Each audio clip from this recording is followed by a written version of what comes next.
La belle vie, suite à ma petite muse, ma petite tigre, elle se reconnaîtra. Au bord de l'eau, poème de Sully Prudhomme. S'asseoir tous deux au bord d'un flot qui passe, le voir passer. Tous deux, s'il glisse un nuage en l'espace, le voir glisser. À l'horizon, s'il fume un toit de chaume, le voir fumer. Aux alentours, si quelque fleur embaume, s'en embaumer. Si quelque fruit où les abeilles goûtent, tentent, y goûter. Si quelque oiseau, dans les bois qu'il écoute, chante, écouter. Entendre au pied du saule où l'eau murmure, l'eau murmurer. Ne pas sentir tant que ce rêve dure, le temps durer, mais n'apportant de passion profonde qu'à s'adorer, sans nul souci des querelles du monde, les ignorer. Et seul, heureux devant tout ce qui lasse, sans se lasser, sentir l'amour, devant tout ce qui passe, ne point passer. En voyage, je partais pour un long voyage, en wagon, tapi dans mon coin, j'écoutais fuir l'aigu sillage du sifflet dans la nuit, au loin. Je goûtais la vague indolence, l'état obscur et somnolent, où fait tomber sans qu'on y pense le train qui bourdonne en roulant.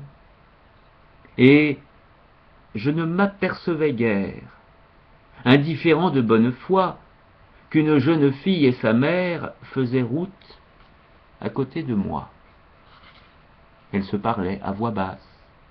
C'était comme un bruit de frisson, le bruit qu'on entend quand on passe près d'un nid le long d'un buisson. Et bientôt elles se blottirent, leurs fronts l'un vers l'autre penchés, comme deux gouttes d'eau s'attirent dès que les bords se sont touchés. Puis, joue à joue, avec tendresse, elles se firent toutes deux un oreiller de leurs caresses, sous la lampe, aux rayons laiteux.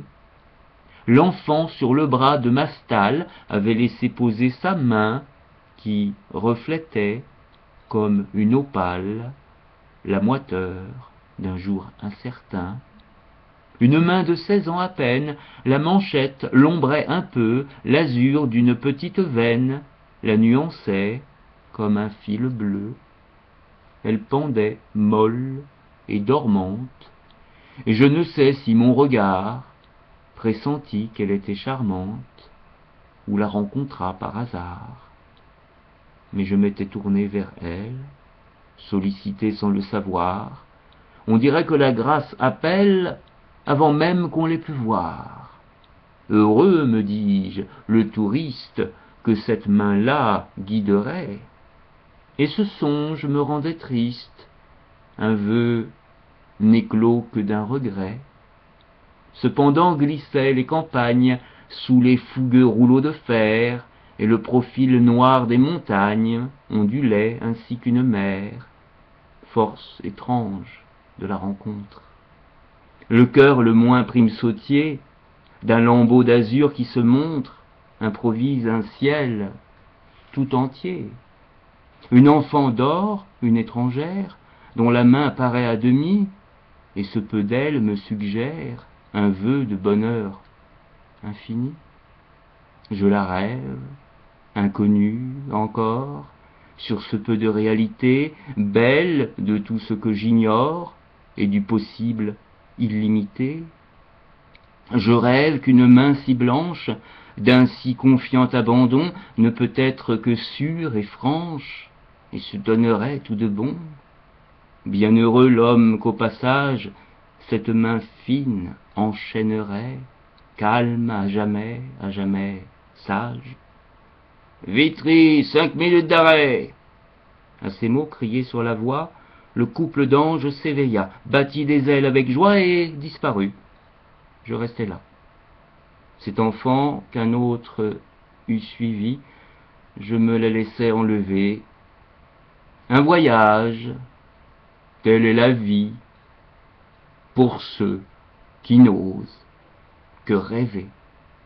La belle vie. Voilà, c'était quelques poésies choisies par Cham à partir du recueil Sully Prudhomme, recueil de 1872-1878 dans les veines tendresse. Voilà, magnifique évidemment. Toutes ces petites poésies toujours dédiées à ma petite tigre qui s'est envolée. La belle vie. La belle vie, enfin qui sait. Pour l'instant, j'espère qu'elle va revenir. C'est une manière de lui dire reviens.